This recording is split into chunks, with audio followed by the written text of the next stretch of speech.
El caballo se detuvo tan de repente que Clayton Rhodes casi salió volando de la silla.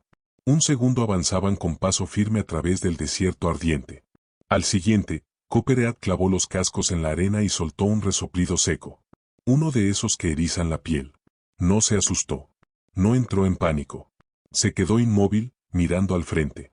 Las orejas tensas. El cuerpo rígido, en señal de advertencia. En 12 años, jamás había reaccionado así sin motivo. Clayton siguió su mirada hacia el aire ondulante por el calor. Y sintió un escalofrío recorrerle la espalda. Algo estaba mal ahí afuera. Y su caballo lo sabía antes que él. Clayton Rhodes no era un hombre que se asustara con facilidad. A sus 58 años, el miedo ya se había gastado. Había enterrado a su esposa. Había perdido su rancho. Y llevaba 3 años vagando de trabajo en trabajo por los territorios del oeste. Las cosas duras ya no lo sorprendían. Pero cuando Copperhead se negó a avanzar, y el desierto quedó en silencio a su alrededor, Clayton escuchó. Un hombre que ignora el instinto de su caballo. No vive mucho en tierras como estas. Bajó de la silla con cuidado, las botas hundiéndose en la arena tibia, y apoyó una mano en el cuello de Copperhead. Los músculos le temblaban bajo la palma. Ella había olido algo, o escuchado algo, o sentido algo que no pertenecía a ese lugar. Clayton se cubrió los ojos del sol y examinó el terreno. El desierto se extendía amplio y vacío, interrumpido solo por arbustos secos y roca negra. Entonces lo vio. Una forma oscura, baja, encajada en una hondonada poco profunda. Demasiado recta para ser natural. Una forma que el desierto no tenía derecho a esconder. Clayton frunció el ceño y volvió a montar. «Está bien, chica», murmuró. «Muéstrame». Copperhead avanzó de inmediato. Con paso firme, decidido. A medida que se acercaban, la forma se volvió inconfundible. Un carro. No cualquier carro. Un carro de prisión. Las rejas de hierro opacas por la edad y el polvo. Abandonado en medio de la nada. Sin caballos. Sin conductor. Sin huellas que se alejaran. El estómago de Clayton se tensó. Los carros de prisión no se abandonan por accidente. Redujo la marcha y alcanzó el rifle atado a la silla. El desierto contuvo el aliento. Cuando estuvo lo suficientemente cerca para ver con claridad, notó las riendas arrastradas sin vida por la tierra, y las profundas marcas donde el carro había sido girado con prisa. Quien se fue de allí, no lo hizo con calma. «¿Hola?», llamó Clayton. La voz firme, pero fuerte. «¿Hay alguien ahí?». Al principio, solo hubo silencio. Luego, un sonido tan débil que casi no lo percibió. Una tos seca. Un leve roce de movimiento detrás de las rejas. Clayton desmontó de inmediato. Y ató a Copperhead a un grueso matorral de salvia. Ella golpeó el suelo una vez, inquieta. Y luego quedó inmóvil, observándolo. Clayton se acercó a la parte trasera del carro. El rifle preparado. Lo que vio le cerró el pecho. 3 personas estaban encerradas dentro de la jaula de hierro. Los rostros quemados por el sol. Los labios agrietados, sangrantes. Los ojos abiertos de miedo y sed. Una era una mujer con un vestido gris sencillo. Los otros 2, hombres que no parecían criminales, sino gente común del pueblo. «Agua», susurró la mujer. «Por favor». Clayton bajó el rifle al instante. Y regresó a Copperhead. Tomó su cantimplora y volvió, pasándola entre las rejas. Bebieron con cuidado. Cada uno solo unos sorbos. Incluso en ese estado. Eso solo. Ya le dijo algo importante a Clayton. No eran criminales desesperados. Eran personas que conocían el autocontrol. «¿Cuánto tiempo llevan aquí?», preguntó Clayton. «Desde ayer por la mañana», respondió uno de los hombres. Su voz era débil, pero controlada. «Nos dejó para morir». «¿Quién los dejó?». Los 3 intercambiaron una mirada cargada de miedo. El hombre mayor, vestido con un traje negro gastado, habló. «Un hombre con una placa de ayudante del sheriff. Dijo que nos llevaba al juzgado. En lugar de eso, nos trajo aquí. Se llevó los caballos. Y nos dijo que nadie nos echaría de menos». La mandíbula de Clayton se tensó. «¿Por qué?». La mujer tragó saliva con dificultad. «Porque somos jurados». Esa palabra cayó como un golpe. «¿Jurados de qué juicio?», preguntó Clayton. Aunque ya sospechaba la respuesta. «Del juicio por el asesinato de Mackenzie», dijo el hombre. «Thaddeus Mackenzie». La ira se encendió en lo más profundo del estómago de Clayton. Había oído hablar de ese juicio. En cada pueblo a 100 millas a la redonda. Un poderoso varón del ganado, acusado de asesinar a un colono por los derechos del agua. La mayoría de los hombres esperaba que Mackenzie saliera libre. Los hombres poderosos casi siempre lo hacían. Si no llegamos al juzgado antes del anochecer, dijo la mujer, con la voz temblorosa. El juez declarará el juicio nulo. Mackenzie quedará libre. Clayton alzó la vista hacia el sol, aún alto, pero ya deslizándose hacia el oeste. El tiempo importaba. Mucho. ¿Cómo se llaman? Preguntó. Margaret Chen, dijo la mujer. Maestra. William Brennan, dijo el hombre más joven.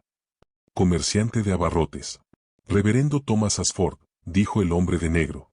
Clayton asintió una sola vez. Clayton Rhodes. Examinó el candado de la puerta del carro. Hierro macizo. Demasiado fuerte para dispararle sin desperdiciar balas preciosas. Metió la mano en la alforja. Y sacó una palanca. Los pernos que sujetaban la placa del candado a la madera. Estaban viejos, oxidados. Con suficiente esfuerzo, podía romperlos. Pero llevaba tiempo. Demasiado tiempo. El sudor corría por el rostro de Clayton. Mientras forzaba la palanca una y otra vez. La espalda le gritaba de dolor. Pero no se detuvo. Finalmente, con un chasquido seco. Los pernos cedieron. La puerta se abrió de golpe. Y los 3 jurados salieron tambaleándose a la luz del sol. Las piernas temblorosas. Clayton los condujo a la escasa sombra junto al carro. Y les dio más agua. Evaluó su estado con ojo experto. Deshidratados, exhaustos. Pero vivos. Aún lo suficientemente fuertes. Para moverse si se hacía con cuidado. ¿Qué tan lejos queda el juzgado? Preguntó. 25 millas, dijo William. Tal vez más. Clayton sacó su reloj de bolsillo. Media tarde. No había tiempo para caminar. No había agua suficiente para cometer errores. Hay una vieja estación de diligencias al norte, dijo Clayton. Si todavía tiene caballos, cabalgamos sin parar. ¿Y si no los tiene? Preguntó Margaret. Entonces buscamos otra opción, respondió Clayton. Pero no nos rendimos. Miró a Copperead, quieta bajo el sol. Ella los había llevado hasta allí. Había salvado a esas personas sin saberlo. Clayton apoyó la mano en su cuello. Y sintió su fuerza constante. Había perdido a su esposa. Había perdido su tierra. Había perdido la vida que pensó que viviría hasta morir. Pero aún tenía esto. Un caballo que confiaba en él. Y una elección clara frente a sus ojos. Seguir cabalgando y olvidar lo que había visto. Oponerse entre la corrupción y la justicia. Ya sabía qué camino tomaría. Descansen 10 minutos, les dijo a los jurados. Luego nos movemos. El anochecer no espera a nadie. El viento del desierto susurró sobre el carro abandonado. Mientras el reloj seguía avanzando. Dejaron atrás el carro de prisión. Como una cicatriz en la arena. Un recordatorio de lo que hace el poder. Cuando cree que nadie lo observa. Clayton marcó el paso con cuidado. Primero caminando. Permitiendo que los jurados estiraran las piernas rígidas. Y despertaran músculos entumecidos tras las rejas. Copperead avanzaba a su lado. Las riendas sueltas. Las orejas moviéndose de un lado a otro. Como si entendiera la urgencia que los presionaba. El sol ya descendía. El calor seguía pesado. Pero ya no aumentaba. El tiempo dejó de ser algo lejano. Y se volvió algo afilado. Clayton lo sentía en el pecho con cada paso. 25 millas era demasiado. La estación de diligencias. A 6 millas al norte. Era su única esperanza real. Margaret tropezó una vez. Y Clayton la sostuvo antes de que cayera. Ella se enderezó de inmediato. El orgullo brillando entre el cansancio. Estoy bien, dijo. Puedo seguir. Lo sé, respondió Clayton. Pero lo haremos con inteligencia. Se turnaron para montar a Copperead. Uno a la vez. Mientras los otros caminaban. Clayton observaba con atención. Ajustando el ritmo constantemente. Los apuraba. Pero nunca más allá del punto de quiebre. Años de trabajo en ranchos. Le habían enseñado la diferencia. Entre avanzar rápido. Y arruinarlo todo. Mientras avanzaban. El reverendo Ashford le contó lo que había pasado. Antes del carro. Como los jurados habían sido encerrados en un hotel, vigilados. Como el falso ayudante del sheriff había llegado tranquilo, oficial. La placa brillante, la voz suave. Como ninguno sospechó el peligro. hasta que el pueblo quedó atrás. Y la tierra se volvió vacía. Nos dijo que Mackenzie mandaba saludos, dijo Ashford en voz baja. Luego se marchó. La ira se endureció dentro de Clayton. No una ira ardiente. Una ira fría. De esas que no se apagan rápido. Llegaron a la elevación que dominaba la vieja estación de diligencias. Justo cuando el sol descendía un poco más. El edificio permanecía en silencio. Gastado por el tiempo, pero en pie. Un corral a un lado. Álamos aferrándose a la vida junto a un pequeño manantial. El corazón de Clayton se hundió. Al recorrer el patio con la mirada. No había caballos. Aún así, buscó. Entró en el interior de la estación. En la estación no encontró caballos. Había comida, agua y refugio. Pero nada con cascos. Ni carro. Ni equipo. El lugar había sido abandonado hacía meses. Dejado abastecido para emergencias. Que nunca llegaron. William se apoyó en el marco de la puerta. La desesperación era evidente en su rostro. No lo lograremos, dijo. A pie, no. Clayton no respondió de inmediato. Pensaba. Calculaba. Se negaba a rendirse. No necesitamos 4 caballos, dijo al fin. Necesitamos uno que no se detenga. Descansaron solo unos minutos. Bebieron profundamente. Comieron lo que pudieron. Luego Clayton explicó el plan. 2 montarían a Copperhead al mismo tiempo. Mientras uno trotaba a su lado. Rotarían cada pocos minutos. Sería brutal. Pero más rápido que caminar. Y más seguro que llevar a uno solo hasta el colapso. Nadie discutió. Montaron y siguieron adelante. Habían avanzado apenas unas millas. Cuando Copperhead alzó la cabeza de golpe. Clayton lo sintió en las riendas. Antes de escucharlo. Cascos a la distancia. Débiles, pero reales. Polvo elevándose detrás de ellos. «Nos siguen», dijo Margaret. Clayton contó las columnas de polvo. 3, tal vez 4 jinetes. No podían huir de hombres montados. No así. Clayton examinó el terreno. Y vio una delgada columna de humo. Alzándose más allá de la siguiente colina. «Un rancho», dijo. «Esa es nuestra oportunidad». Cambiaron de rumbo. Y apretaron el paso. Copperhead se exigió al máximo. Cargando sin quejarse. Clayton corrió. Hasta que los pulmones le ardían. Y las piernas gritaban de dolor. Pero no redujo la velocidad. Los cascos detrás de ellos. Sonaban cada vez más cerca. Coronaron la colina. Y entraron de lleno en el patio. De un pequeño rancho. Un hombre estaba junto al granero. Rifle en mano. Mirada alerta. «Amigo», gritó Clayton. «Nos persiguen». El ranchero no dudó. «Entren al cercado», ordenó. «Me llamo Jack Riley». Los jinetes aparecieron en la cresta. Unos segundos después. Se detuvieron al ver a Riley. Firme, rifle en mano. Con el grupo reunido detrás de él. Durante un largo momento. Nadie se movió. Luego los jinetes dieron media vuelta. Y desaparecieron en la nube de polvo. Riley no perdió tiempo. Enganchó un carro liviano. A un equipo fresco. Y llamó a Clayton. «Si necesitan llegar rápido. Esto lo hará». Cargaron y partieron. Mientras el sol sangraba rojo. Sobre el cielo. Riley escuchó. Mientras Clayton le explicaba todo. Al oír el nombre de Mackenzie. Su mandíbula se tensó. «Conocí a Porter», dijo. «Era un buen hombre. No merecía lo que le hicieron». Avanzaron a toda velocidad. Las ruedas traqueteaban. Los caballos tiraban con fuerza. Clayton revisaba su reloj. Una y otra vez. La luz se apagaba rápido. Sterling apareció ante ellos. Justo cuando el sol tocaba el horizonte. Las lámparas se encendían en las calles. El juzgado brillaba, vivo. Una multitud se reunía afuera. Saltaron del carro. Y se abrieron paso entre la gente. Las voces elevándose en sorpresa. Cuando aparecieron los 3 jurados desaparecidos. Dentro, la sala estalló en ruido. Clayton se quedó atrás. Mientras Margaret avanzaba.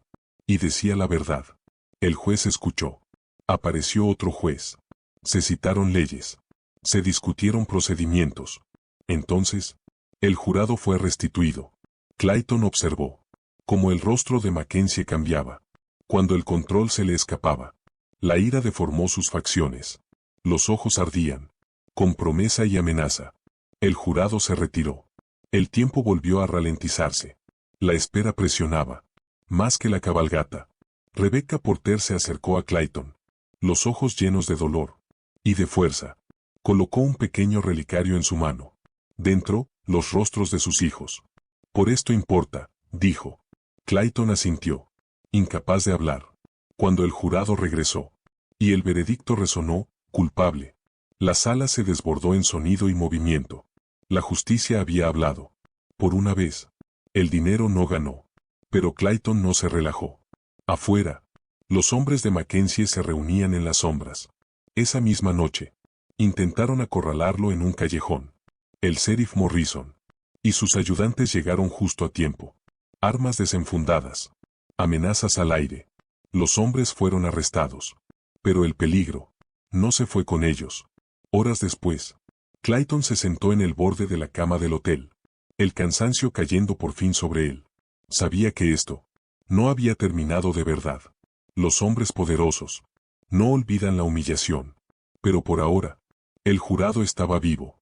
El veredicto seguía en pie.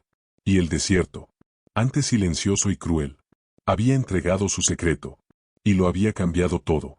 Afuera, el amanecer comenzaba a arrastrarse hacia el horizonte. El juzgado estaba en silencio, de una forma que Clayton nunca había sentido.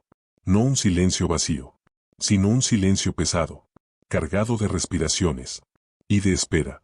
El jurado llevaba fuera mucho tiempo, demasiado tiempo. El tiempo fue suficiente para que la esperanza se retorciera en miedo, suficiente para que la duda se filtrara en lugares que Clayton intentaba mantener despejados. Se mantuvo cerca de la pared del fondo, con Jack Riley a su lado. Ambos vigilaban las puertas, la mesa de Mackenzie, las sombras que se movían.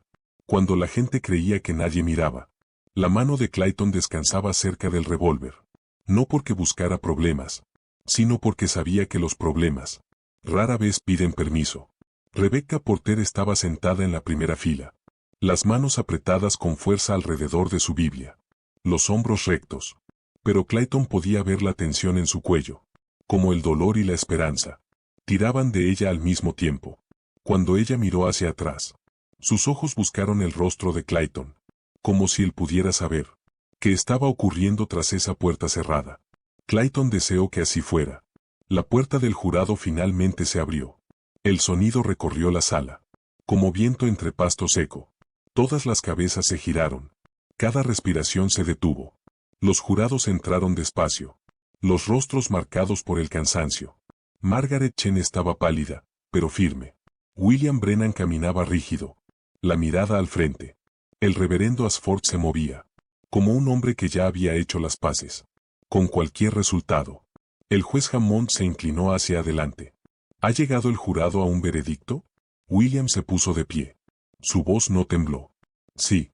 Las palabras que siguieron cortaron la sala como una hoja limpia. Culpable. Durante un latido. No ocurrió nada. Luego, la sala estalló. Gritos. Llanto. Voces quebradas. Rebecca Porter cayó sobre su asiento, cubriéndose el rostro con las manos, mientras años de dolor salían de golpe. Clayton sintió el pecho cerrarse. Cuando algo pesado, por fin, se levantó. La justicia había ganado. Mackenzie se puso de pie de un salto, la furia destrozando su máscara pulida. Pero los ayudantes ya estaban sobre él. Mientras se lo llevaban, sus ojos se clavaron en los de Clayton. No había miedo en ellos, solo promesa. Clayton sostuvo la mirada, sin pestañear. La voz del juez Hammond tronó, por encima del ruido. La sentencia fue dictada. La ley habló con claridad. Thaddeus Mackenzie sería ahorcado. Afuera, la noche había caído por completo. Sterling vibraba con voces, linternas, movimiento. La noticia corría rápido. Demasiado rápido. Clayton no se quedó. Sabía mejor que nadie. Apenas había salido a la plaza con Riley, cuando escuchó pasos detrás de ellos. Sigue caminando, dijo Clayton en voz baja. No mires atrás. No llegaron lejos. 5 hombres emergieron de la oscuridad. Manos de rancho por su aspecto. Rostros duros. Miradas llenas de ira. Uno dio un paso al frente. Alto. Delgado. La mano suelta cerca del arma. El señor Mackenzie quiere hablar, dijo. Clayton apoyó una mano en el cuello de Copperead. Ella permaneció tranquila, sólida, como lo había estado todo el día. Tu jefe ya no tiene palabras, respondió Clayton. Tuvo su oportunidad. Riley se tensó a su lado. Revólver listo. Antes de que los hombres pudieran moverse, otra voz cortó la noche. Eso será suficiente. El sheriff Morrison avanzó hacia la luz, con sus ayudantes detrás. Las armas estaban desenfundadas, pero firmes. Los hombres del rancho dudaron. El valor les sobraba. Cuando los números estaban de su lado. Ahora no. Las armas cayeron al suelo. Los hombres fueron arrestados. La amenaza se disipó. Pero Clayton sabía que no había terminado. Solo se había aplazado. Esa noche, los ayudantes montaron guardia fuera del hotel. Clayton apenas durmió. Cuando lo hizo, soñó con el calor del desierto, las rejas de hierro, y un caballo inmóvil contra el viento. El amanecer llegó claro y frío. Clayton ensilló a Copperhead, mientras el pueblo despertaba lentamente. Margaret, William y el reverendo Ashford se reunieron con él por última vez. Se veían distintos, más livianos, como si sobrevivir les hubiera dado algo nuevo. Rebecca Porter llegó con sus hijos. Le agradeció otra vez, apretando las manos de Clayton entre las suyas. No solo nos salvaste, dijo en voz suave. Salvaste la poca fe que nos quedaba. Clayton negó con la cabeza. Ustedes hicieron su deber. Yo solo los ayudé a llegar a la sala. La pequeña Elizabeth lo miró hacia arriba. Mamá dice que eres un héroe. Clayton sonrió con suavidad. No, pequeña. Solo escuché a mi caballo. Rieron en voz baja. Incluso Rebecca sonrió. En el límite del pueblo. Se separaron. Caminos distintos. Vidas distintas. Unidos para siempre. Por un solo día. Que lo exigió todo. Y no devolvió nada. Clayton giró a Copperhead hacia el oeste. El desierto se abrió ante ellos. Amplio y familiar. Siguió cabalgando. Un vaquero envejecido. Sin rancho. Sin riquezas. Y sin arrepentimientos. Detrás de él, la justicia permanecía en pie. Delante, el sendero aguardaba. Y Copperhead avanzaba. Firme y segura. Como siempre lo había hecho.